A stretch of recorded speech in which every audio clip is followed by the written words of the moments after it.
Ready ಆಗ್ಬೇಕಾ?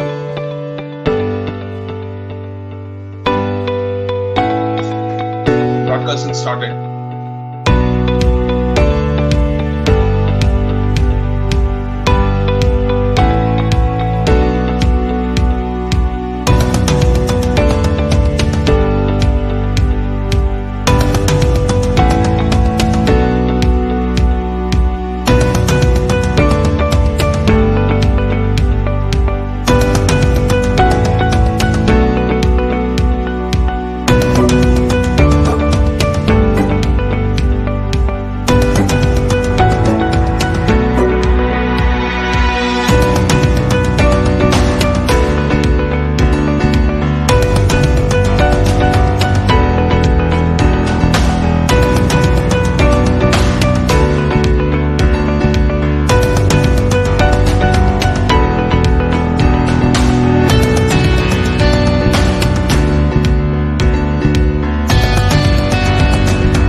ಎಲ್ಲರಿಗೂ ನಮಸ್ಕಾರ.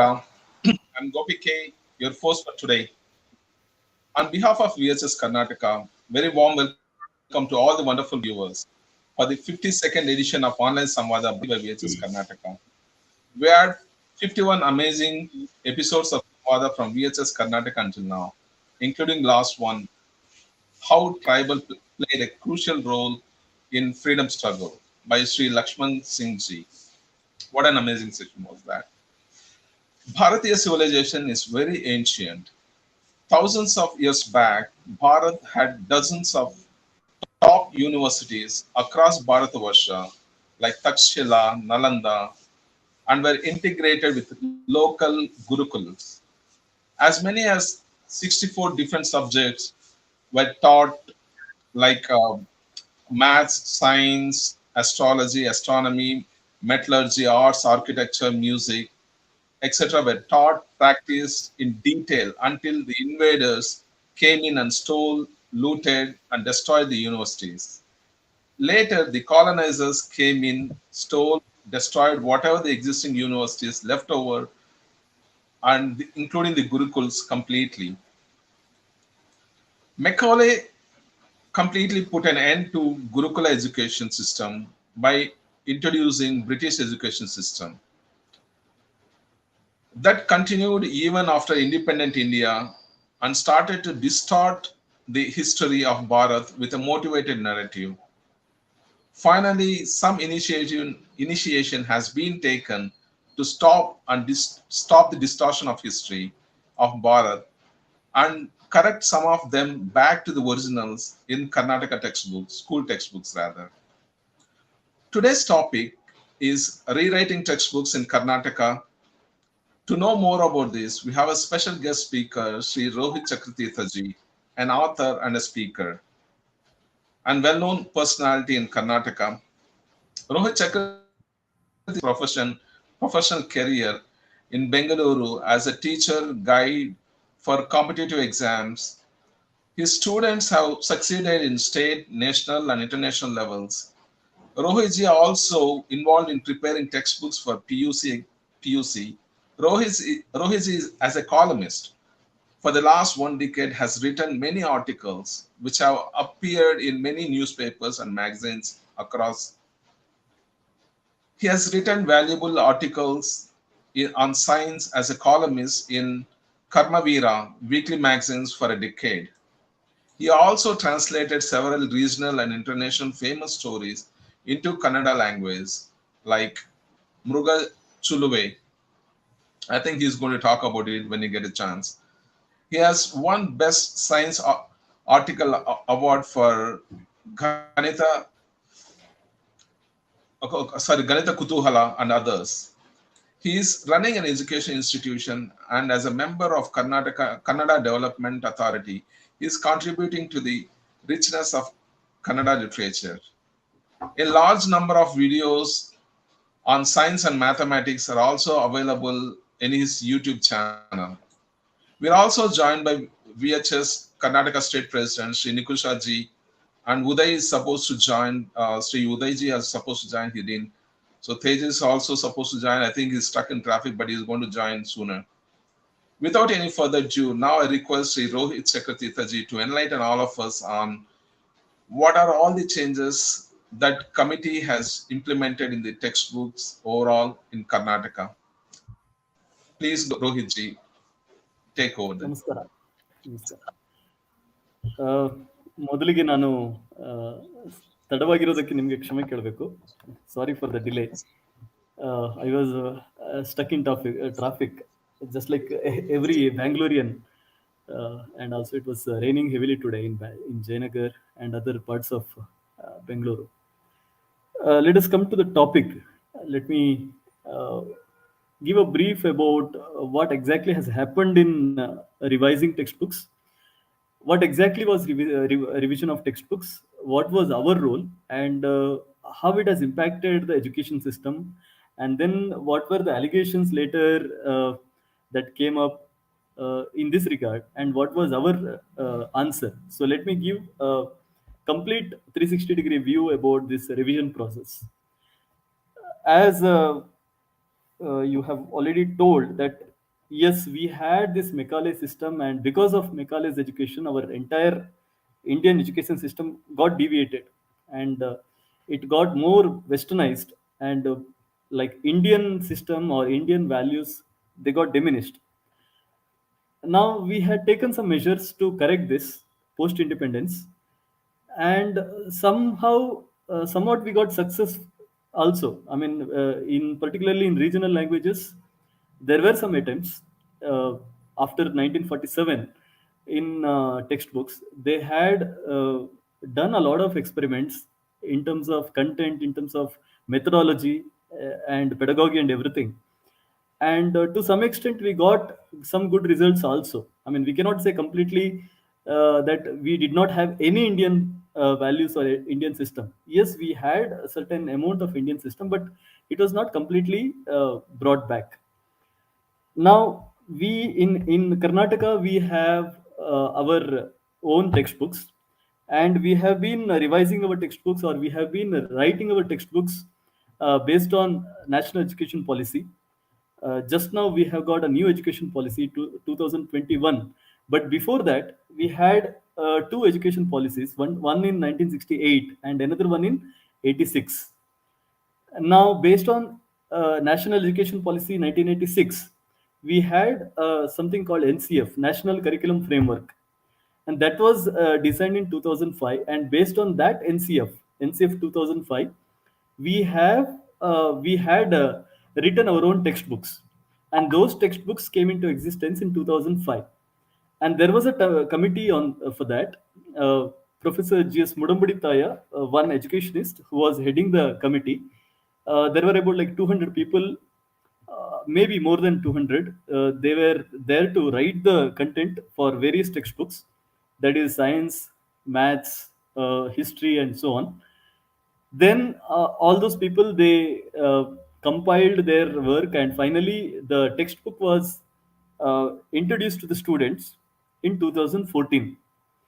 Now 2014 onwards we had new textbooks, but the problem is in 2014 itself, in our Karnataka we had a change of government.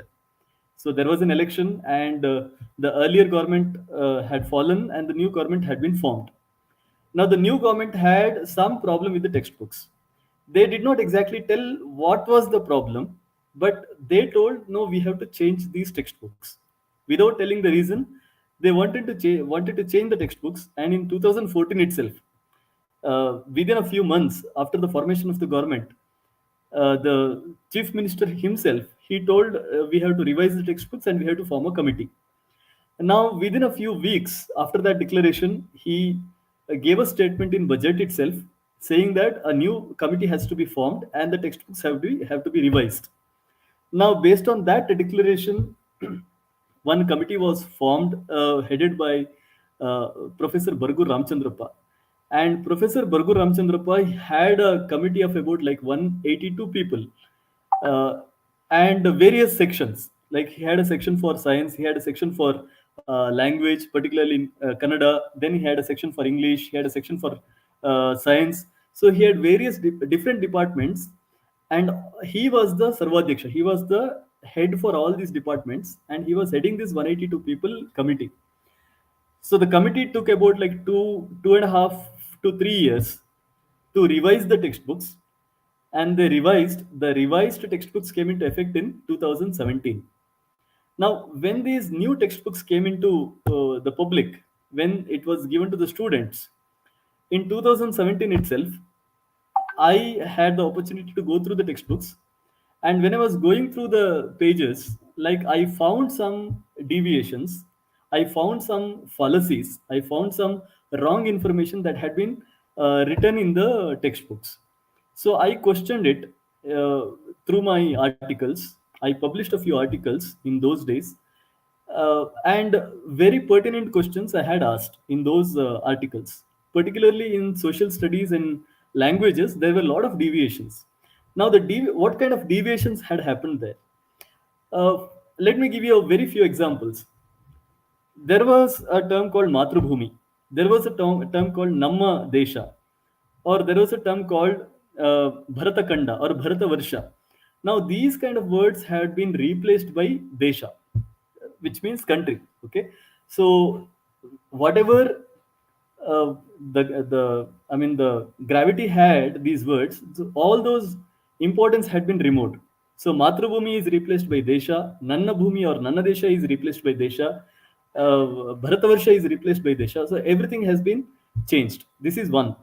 The second thing is there were a lot of nationalistic poetry, nationalistic the stories. Okay, so a lot of literature had been included in the Kannada textbooks, in the language textbooks, which would inculcate the nationalism, which would inculcate the patriotism in the students.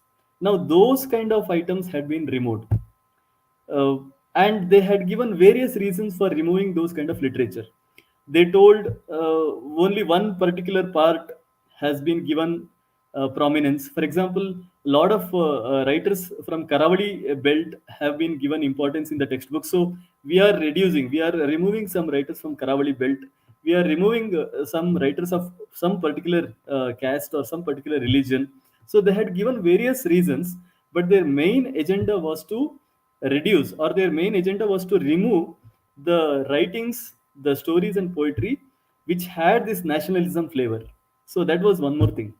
Then they also included some chapters, some new chapters had been written. uh, some old chapters had been removed, and some completely new chapters have been introduced in the revised textbooks. One such chapter was on Vedic times. Now, in Vedic times, if you just keep two chapters, one written by Mudambaditaya and one written by Vargu Ramchandrappa side by side, and if you compare those two chapters, you will get to know that in the earlier chapter, the chapter written by Mudambaditaya, when you go through the chapter, you will get some good feeling about India. You'll get some good feeling about our civilization. So a lot of good things about Vedic times had been written in the previous textbooks. But when you compare, when you read the new changed chapter, everything that related to Vedic times was bad. That was the opinion that had been given in the new chapter. For example, there were a lot of social issues. Sati Sahagamana, which means Sati system was there. Then the ladies were not given prominence. The ladies were not given enough importance. They were deprived of education. Then there was no good education system. There was no good employment, and one sect or one particular community of the society was controlling the entire society, and they were wasting money in the name of yajna. So they were killing the animals. So because of, I mean, in the name of yajna, and because of that, people did not have enough animals for agriculture, for food. So these kind of narration had been given in the new textbooks. This is one example. Like that, there were many chapters that had been changed completely in the revised textbooks. Then, when you come to civics, in the earlier textbooks, there was a chapter on Prajaprabhuta, which means democracy. Okay, so they had given various I mean information about democracy, but that chapter also completely changed, and Bargurappa introduced three systems: democracy, and then he also introduced communism, and then dictatorship. So in the chapter on dictatorship, he was talking about the present government. He was telling that if one person is ruling the country, and if he is controlling the entire government, so that leads to dictatorship, and that is not good. So he was comparing the present government with the dictatorship. And you know what was the present government in 2014, 2015, right? 2017, he was writing this, he was revising these textbooks in 2017, and we all know which government was ruling in the center. And then he was also talking about communism. And when he was explaining communism, he was telling communism is the ultimate answer for every problem. It is the ultimate final product. So it is the best system for ruling the people. So he was giving a picture that communism is the solution for everything, and this is the kind of change he was bringing in the textbooks. Now, Bargu Ramchandrappa is a communist that we everybody in Karnataka everybody knows, but that is his ideology. But he was bringing his ideology into the writing of textbooks. So this is one part. Along with that, he was also changing the Kannada language textbooks.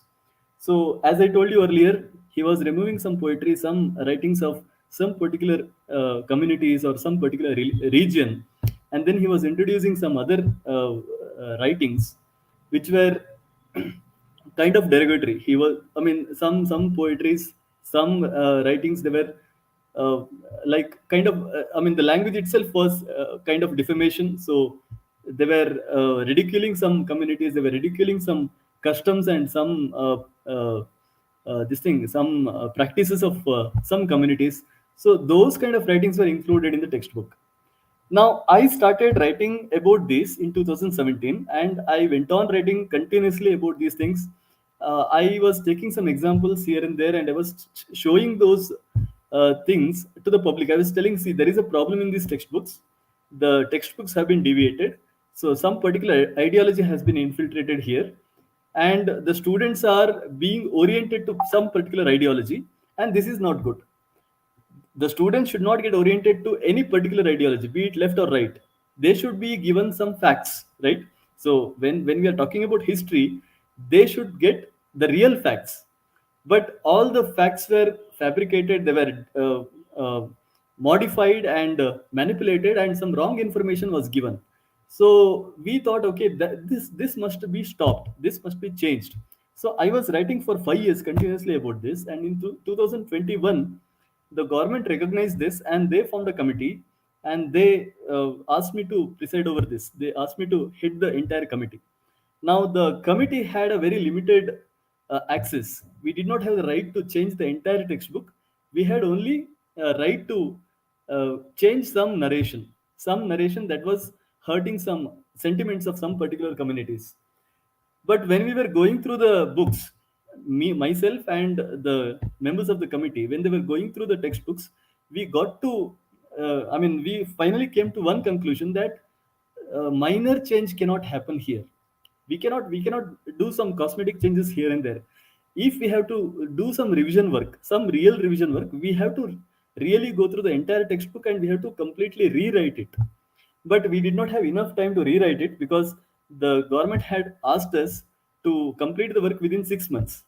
Now just imagine, Bargu Ramchandrappa had a team of 182 people, and they had a time of about 3 years to revise the textbooks, earlier textbooks. But we had only 15 members, and we had only 6 months time. So definitely rewriting the textbooks was not an option. But we want to do some significant changes. So what we did is we took one uh, final this thing decision, that wherever we find some major problems, we have to change those. So we have to bring whatever good items were there in the earlier textbooks, we have to bring them back. So with that intention, we started working in the month of September 2021, and we started working on social studies textbooks. And in social studies, we did some significant changes. For example, we introduced a chapter called Sanatana Dharma. In earlier textbooks, be it Mudambuditai's textbook or Bargu Ramchandrappa or any earlier textbook, in our Karnataka, students were not studying anything about Hindu Dharma. They were reading about Christianity, they were reading about Islam, they were reading about Buddhism, they were reading about Jainism. So they were reading about all the sects and religions, but they were not reading anything about Sanatana Dharma. So I asked the committee members to write a chapter on Sanatana Dharma, because the majority of the public, you take any class in Karnataka, about 80 to 85% of the students will be from Hindu Dharma itself. So if they are not reading about their own Dharma, then what is the point of reading the textbooks? They learn about European civilization, they learn about African civilization, but what is the point if they are not reading anything about Indian civilization? So they have to know about their own Dharma. So we introduced one chapter on Sanatana Dharma, and in Sanatana Dharma, we talked about the entire structure of Sanatana Dharma. Like how many sects are there? What are the books? What are the major books that are related to Sanatana Dharma? And what do they tell? What do they talk about? And what are the customs? What are the different rituals of Sanatana Dharma? What are the main important teachings of Sanatana Dharma? So all those good things are introduced in the chapter. This is one major change that we did in the social studies textbook. Along with that, we also changed the Vedic times chapter. In the earlier chapter, as I told earlier, all the bad things were associated with the Vedic times or Vedic culture. For example, they were talking about discrimination. They were talking about the ladies, the problems related to ladies. They were talking about education, depriving education for the ladies. All those negative items had been associated with Vedic times. So we wanted to change. We wanted to give a different flavor to that. So we introduced all the characteristics of Vedic literature and what was there in the Vedic times, how the economy was there. I mean, what was the economy of the Vedic times? What was the social structure of Vedic times? Everything about Vedic times is given along with facts. In the earlier chapters, there were no substantial facts. So they went on writing the history just like any storybook. Okay, but we, along with the facts, gave the right information to the students, and we gave all the good things about Hindu Dharma. We gave all the good things about Vedic literature. This is another big change that we have done in social studies textbook. And then we also introduced uh, Bharatavarsha. One new chapter was introduced. The name itself is Bharatavarsha. In the earlier times, for example, about like 30, 40 years back, the students were reading about the Greater India. Now, the Greater India included Afghanistan, Pakistan, India, Bhutan, then Sri Lanka, Thailand, Indonesia, and so on. So it included all the entire region of this particular continent. But later years, that was removed. Okay, so the students were not reading anything about Greater India. They were reading only about the divided India, and we reintroduced the Greater India concept. We told the India is not only this small portion; it was a big land. So it was extended from Afghanistan to Malayan islands. So we gave the bigger picture of India. We talked about the Indian culture, and this particular chapter is introduced for the students of who are studying in social studies. So this is another big change that we have introduced in the textbooks. And in Bharatavarsha, we have talked about the history of Bharatavarsha, how the people were traveling from place to place, what were the big dynasties, and when we are talking about Greater India, we also talked about three major dynasties. For example, we talked about Kashmir. In Kashmir, there was a dynasty called Karkota dynasty, which extended up to Caspian Sea. So it was extended from Caspian Sea to Bay of Bengal. It was such a large area that was ruled by Karkota dynasty for over 300 years. Now, this information was completely missing in the textbooks for last 70 years. Nobody talked about Karkota dynasty at all. Now, Karkota dynasty was very important because they acted as a Great Wall of India, like just like Great Wall of China. We had this Great Wall of India, which stopped the invaders for about 300 years. After Muhammad Ghazni, there were no invaders from the west who came to India who robbed the Indian cities just because of Karkota dynasty. So we had kings like Lalitaditya, and this information is completely missing in the textbooks. Similarly, we had Ahom dynasty. Now, Ahom dynasty was not at all introduced. It was not at all talked about in our textbooks for about 75 years in Karnataka. Okay, so Ahom dynasty is such a great dynasty because they defeated Mughals for about 17 times, and they were also great warriors on sea. I mean, on water, right? Like they had Brahmaputra river, and they were the great warriors on Brahmaputra river. They had even built the forts in the mid of Brahmaputra river, and nothing was talked about in our textbooks. We had people like Lasit Borfukan, one of the greatest warriors of Ahom dynasty. He even killed his own uncle just because he was not attentive. He was not attentive uh, in serving in the fort. So he told, "My country is bigger than my uncle, so I can even kill my uncle just to protect my kingdom." This was the kind of patriotism they had, and we had never talked about such people like Ahom, Lasit Borfukan, or Lalita Aditya, or even Martanda Varma. We introduced the story on Martanda Varma in our social studies textbooks. Even Martanda Varma is so important to history because of him, the Dutch Empire was completely wiped out from India. Otherwise, Dutch were the richest people. They were controlling the entire Europe. So their empire was extended from Africa to Java and Sumatra. But just because of Martanda Varma, they could not continue. They could not rule India for years. They had to completely go away from India just because of one king. He fought with the Dutch and he completely defeated them. So the story of Martanda Varma was included. The story of Kattabomman, Veerapandya Kattabomman was included. He was a warrior in Tamil Nadu. Similarly, we had people like uh, Surapura Venkatappa Nayaka. Now, Surapura Venkatappa Nayaka, he was educated in British way. Okay, he had studied English by English, but after coming to India, like he completely changed his mindset, and finally he became a warrior. He became freedom fighter. Now his story is included in the textbook. Finally, our idea was we wanted to give more stories about the people, the Indians, who fought and won, not who fought and got defeated. Earlier, the students were reading about the kings who were defeated, the kings who had lost their wars, the kings who had been killed by their counterparts.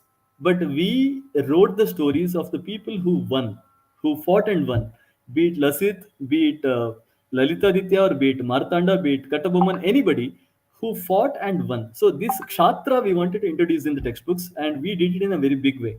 So this is another big change that we brought in the textbooks, in the social studies textbooks.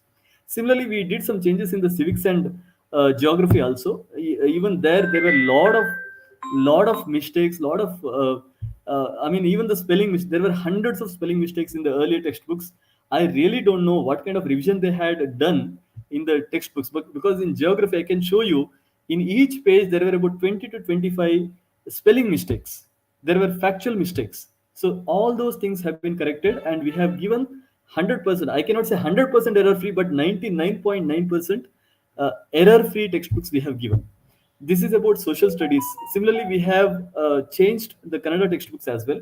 Even in Kannada textbooks, we have introduced characters like Channabhaira Devi. Now, Channabhaira Devi is one queen who has ruled a part of Keladi for about 54 years.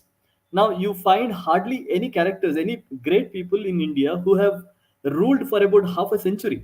She ruled a part of Keladi for about 54 years, and she continuously fought Portuguese throughout her life. And she was called the Queen of Pepper because she was exporting pepper in a very large quantity. So such stories. She was a queen of Karnataka, but hardly any people, hardly any students knew about Channabhaira Devi. So we have introduced one complete play in Kannada textbook about Channabhaira Devi, and a person who has studied Channabhaira Devi for decades has written this play. Similarly, we have introduced some very good chapters. For example, there was a very great scholar called Vidwan Ranganath Sharma, who was a scholar, who was an authentic person on Ramayana. You ask any shloka, any line from Ramayana, he could recite it, he could tell, he could give complete explanation about that particular line. He was such a great scholar, but he was never be a part of our textbooks. Similarly, we had Bananji Govindacharya, who was a great scholar in Sanskrit, who was a great scholar in Kannada. He had translated more than 150 books from Sanskrit to Kannada, but he was never introduced in Kannada textbooks. Similarly, we had people like Shatabdani Arganesh.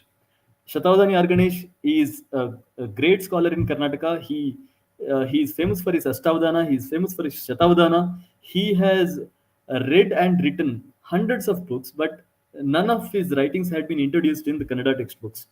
Now, these kind of people have been introduced in the Kannada textbooks for the first time, just to show the different flavors of Kannada, because our students were reading very dry chapters earlier. For example, in the first standard Kannada textbook, you believe it or not, there was not even one single children's story.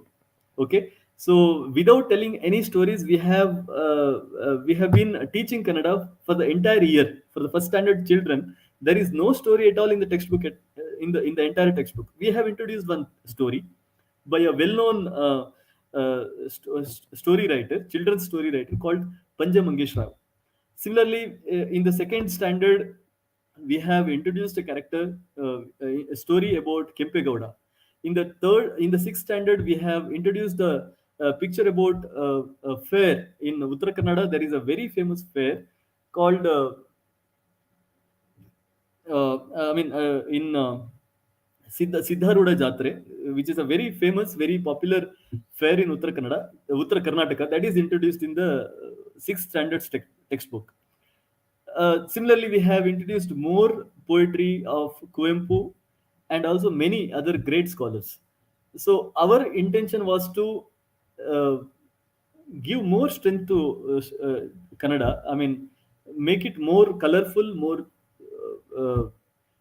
make it more readable. Because earlier there were very dry chapters were there in the textbooks, and the learning of Kannada was had taken the backbench. But in our textbooks, we have introduced more chapters on, particularly on various types. For example, we have introduced a drama, one act play. We have introduced, we have a very particular prakara, or a very particular type of literature in Kannada called Lalita Prabandha, which is basically essay, but it talks about very lighter things in the life. So such things have been introduced. Then we have introduced Mahakavyas. We have introduced Halegannada Kavyas. We have given more Halegannada Kavyas. We have given Vachanas. So a lot of things have been introduced in the Kannada textbooks. Earlier, such things were not there. Now, after all these changes have been made, and once the textbooks are out, there was one set of people, or one community from the society, who started doing all kind of allegations. And let me just give you one brief about the kind of allegations they came up with. For example, they told, we have introduced the chapter on Hedgevar. Now, we all know Hedgevar was the founder of RSS, but we did not include a chapter on Hedgevar. What we did was, we had included a chapter which was a speech of Hedgevar. So Hedgevar had given a speech sometime in 1930s or something, and he had talked about the character building. So what he had talked about in that speech is that he told, if you want to take a model in your life, if you want to, I mean, consider some person in the, some person as a model in your life, don't go behind a person, but go behind the values. For example, if you keep one person as a model, maybe after 10-15 years his character may change, but if you keep some values, if you take some values as the model, then that value will never change. So always go behind the values, not behind the persons. This is the essence of the entire speech. We had included that, but some people, they started alleging, saying that we have included a chapter on Hedgevar, which was completely wrong information. We did not include anything about Hedgevar.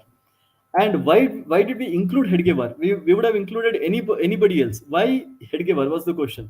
And my answer was, why not Hedgevar? Because Hedgevar was a great thinker. He founded one organization which has got lakhs and lakhs of karyakartas today. And if this organization has grown to such an extent, then definitely he would have had some value, some uh, character, right? So uh, I mean, telling those kind of things, me or anyone, I mean, uh, if those things have been told by Heidegger, it will have some gravity, it will have some strength. So that is why we have included Heidegger, not anyone else.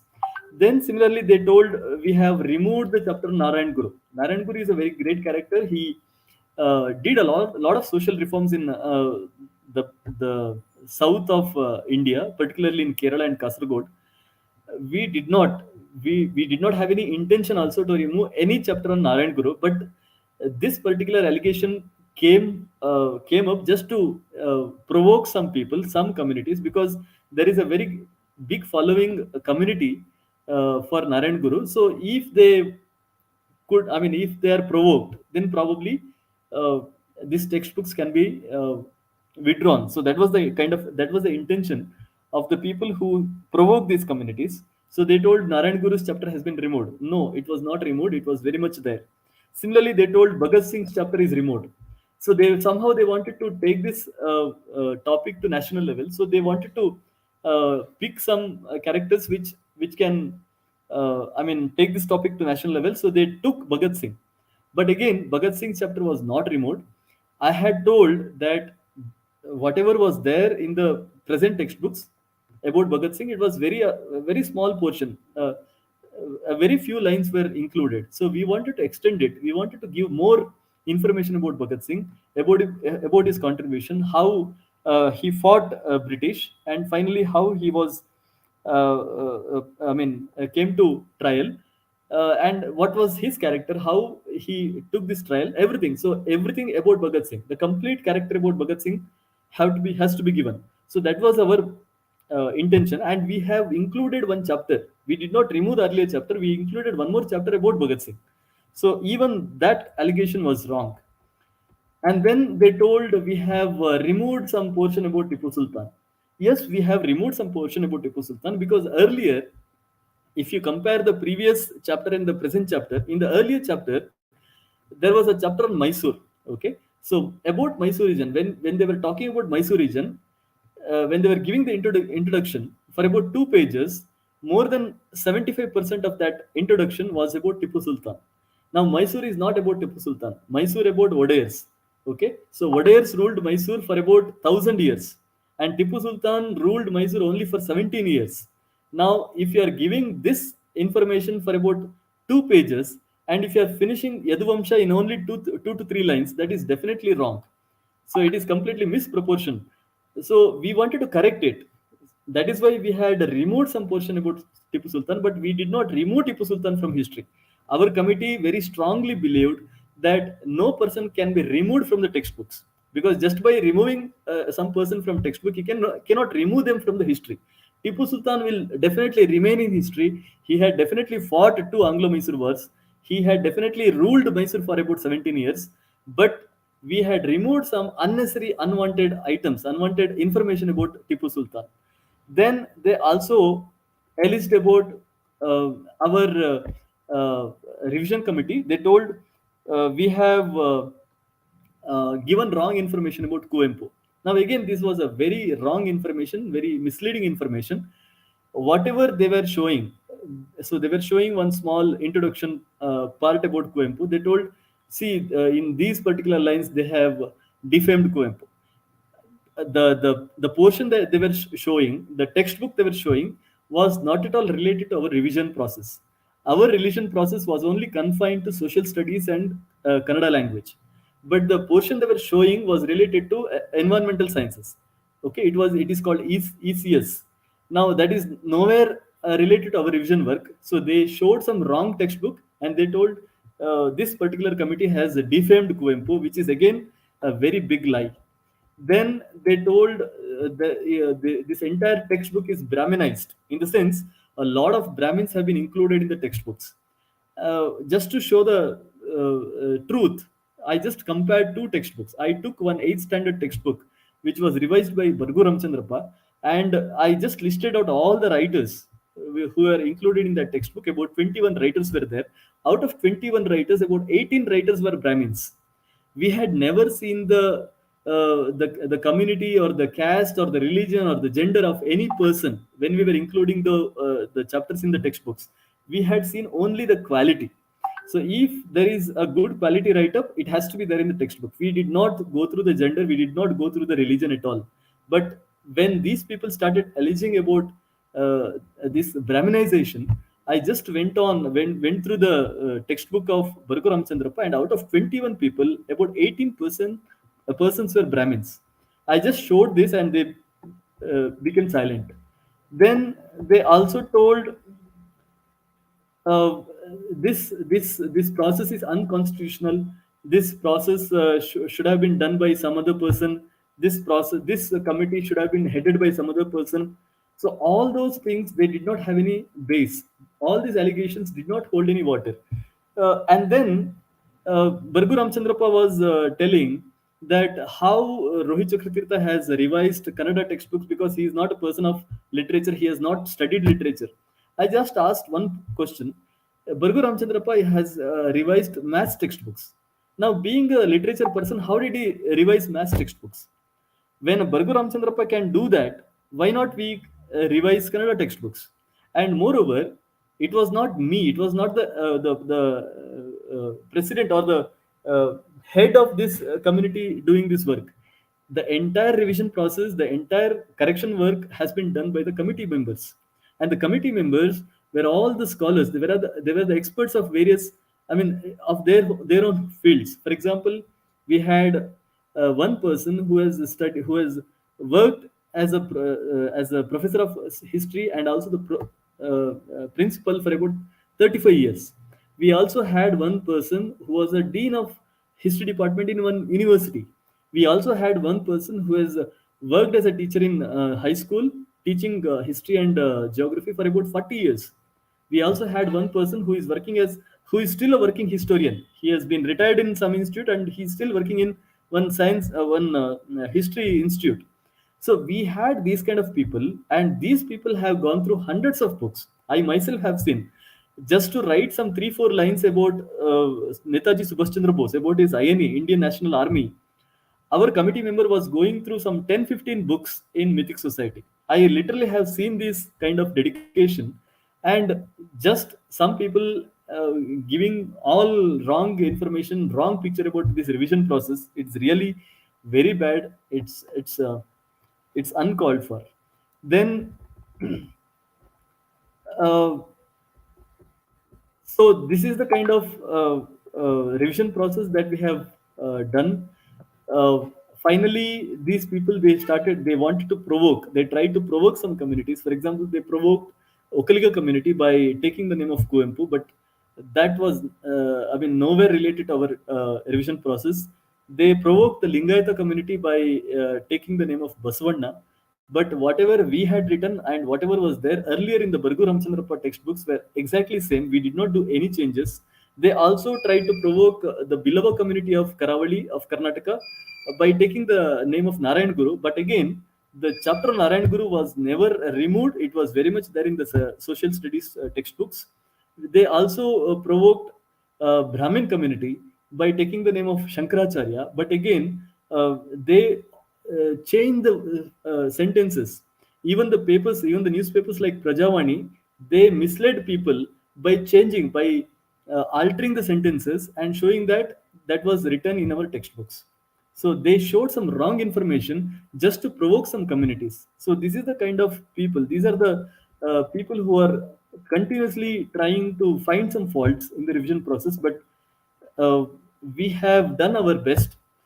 Our committee has given 100% dedication. It has given 100% uh, honest work, honest efforts has been put, and finally we have brought this revision, these textbooks within the given time. So within March, we had given all our recommendations, and every recommendation has been accepted by government. And finally, the textbooks are out. It has gone to the students. So we are in one way we are happy because whatever minor changes we could do, whatever minor changes we could bring, have been done, and the government was in full support to us. Particularly, the education minister was with us, so he was. He was a staunch follower, I mean, supporting this thing strength for us. So he was with us all the time. So he told, no, this year we have to bring these books, we have to do some changes, and we have to show the real information, we have to give the truth to the children. And allegations, yes, those kind of allegations, I am completely neutral to these kind of allegations. And whenever there was some wrong information spread in the society, just to uh, I mean, disturb the sentiments of the people, I was always there in media, in either in TV or in newspaper, giving the right information about the textbooks. And what I am happy about is that the public, the general public, is very happy about the revision process. So wherever I have gone, I have traveled across the state. I have gone to different districts, the district levels and even the taluk levels, and people have come forward and they have showed their gratitude. They have showed their happiness. They have told, we somehow we read the wrong history, but our children are reading the correct history. They are reading the real history. So we are very happy about it. These kind of feedback have made me very happy, and I am uh, happy about this entire process. But we could do more. What we have done is very, very surface level. We have not gone deep because, as I told you earlier, we had some limitations. We had very limited number. I mean, our committee had only 15 members, and we had very less time, about like 4 to 6 months time we had. So with these kind of limitations, we have worked, we have done some changes. But going forward with the new NEP, if the new committee is writing the new textbooks, probably they would have some right direction. And we are happy to, I mean, we are happy that we have shown some right direction for the next textbooks. This is the story of revision of textbooks. Oh, thank you, Rohit ji. I mean, like, you have given a lot of details about the misconceptions and the work that you have done. And also, you mentioned about a lot of changes have been taken place. What do you think that the percentage wise, if you take like 1 to 10th class, in overall, what is the percentage that you have changed at this point? What is the leftover percent that has to be changed overall? Uh, yeah. See, the thing is, we had to work within the framework. So we had a framework, that is NCF 2005, and whatever changes we could do, we could do only within that limited framework. But what I'm saying is, with the new NEP 2021, we have the scope of writing the textbooks in a very different flavor, very different, I mean, method. Probably we can give more information about the current situations, current history. We can talk about post independence. See, what happened in our textbooks was, in 10th standard we have stopped in 1947, our history stops. So we have not discussed anything post independence. But now already we have spent 75 years post independence, and there were a lot of changes.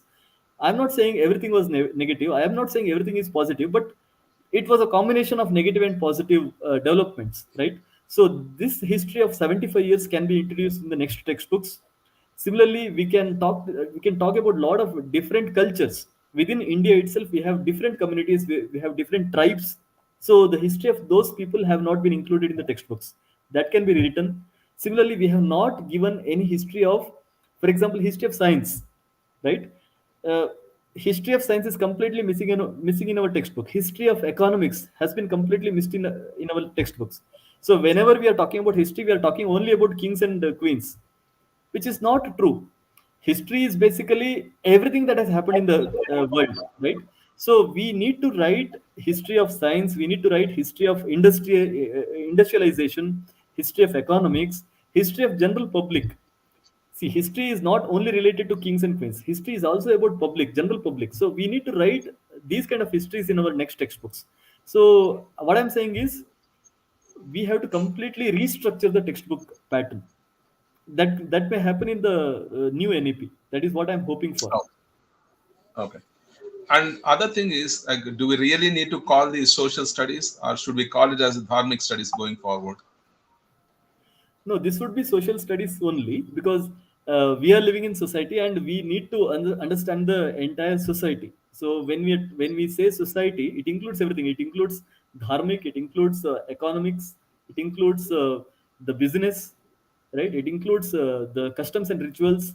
It includes everything. So definitely it would be social studies only, but it should include more Bharatiyata in it. See, because first we need to understand our culture. First we need to understand our country. Only then we can talk about other cultures. I was just going through NCRT textbook, ninth standard. You may just go through the textbook if you want. In ninth standard textbook, there are about like 40 to 50 pages of history, and I mean, you believe it or not, 50% of it is European history, and 50% of it is Russian history. Now, where is Indian history? Our children are talking about, they are learning about French Revolution, they are learning about Russian Revolution, but what about Indian Revolution? What about Indian culture? What about Karnataka? What about our own place? So we don't know anything about our own place. For example, Rani Abbakka is completely missed out in our textbooks. Chennabhairadevi, as I just told, Velu Nachiyar. Velu Nachiyar is such a great fighter from Tamil Nadu, but her name is completely wiped out. Her name is nowhere seen in the textbooks. Now, without knowing these kind of personalities, what is the point of learning about Germany, Russia, French, and other history things? So we need to understand our Bharatiyata first, and only then we can see beyond that. Thank you, Rohitji. Thanks a lot, and you're done. I mean, like you've clarified most of the doubts. And one last question, I think, before Nikunji, I think I'll put forward. There are rumors about like the committee has been dismantled because of so and so reasons. So, what is your comment on that, please? See, what we have done is a complete academic work. It is nowhere related to politics. Our revision Hmm. process has been done completely academically. I mean, whatever we have discussed within the committee, whatever changes we have done in the committee, everything was an academic process. But once this revision process was completed and the recommendations were submitted to the government, and the recommendations were accepted by government, and the new textbooks were printed and they were given to the students. After that, it took the political angle, but it is nowhere related to our revision process. So whatever allegations we got later, and whatever new changes, whatever new developments have happened later, everything is political. It is nowhere related to the textbooks. I continuously ask people, just to keep the politics away, and if you really want to discuss about the textbooks, you take the content of the textbook and discuss. But nobody from the entire society have taken the pains of going through the textbooks and discuss. There was no discussion on content. Everything was about the political angle. Some community was hurt, some person was hurt, some Swamiji was hurt. So it was all political, nothing academic. So I mean, that is why I was completely away from that discussion, because even the people who are called academicians, okay, so even those people, they did only the political debate, not the academic debate. Thank you, Rohitji. Thanks you for all those things. Nikunj, bhai, you want to conclude? Is Yeah, good evening, viewers. On behalf of Virat Hindustan Sangam Karnataka, I would profusely thank our speaker, Rohit ji, who was involved in rewriting textbooks in Karnataka and who gave a lovely speech today and enlightened us with uh, the way they worked about, way they went about going about this whole project of rewriting the textbooks. I really thank you, Roji, for being on our program today. Namaskar. I wish you all the best in your future endeavors. And thank you very much for being a part of our program today. I Thank also you. wish to thank my co-host, Gopi, who's done an excellent job till date, and for introducing our speaker, Rohit Ji. Thank you very much, Gopi, for being a part of this whole process. I also wish to thank the back end of Tejas, Gadgi Rakesh, and IRG Ishwar. for the excellent support for making this program a grand success. I lastly thank all the viewers for being a part of our journey till now, for 52 episodes. And today has been a very enlightening episode of Mr. Rohit Ji, who has done an excellent work in rewriting textbooks in Karnataka. Lastly, I would request everybody to log into www.vhs.india.com to register yourself as a member of the VHS. And I also would like to thank the national team and Dr. Swami for giving us this platform to making this a grand success. Thank you very much and good night. And before that, wish you all the happy Vinayak Chavithi before the next week. Yes. So we'll see you after the Vinayak Chavithi. Jai Shri Ram. Thank you, Rohit Ji. Thank you very much. Good night.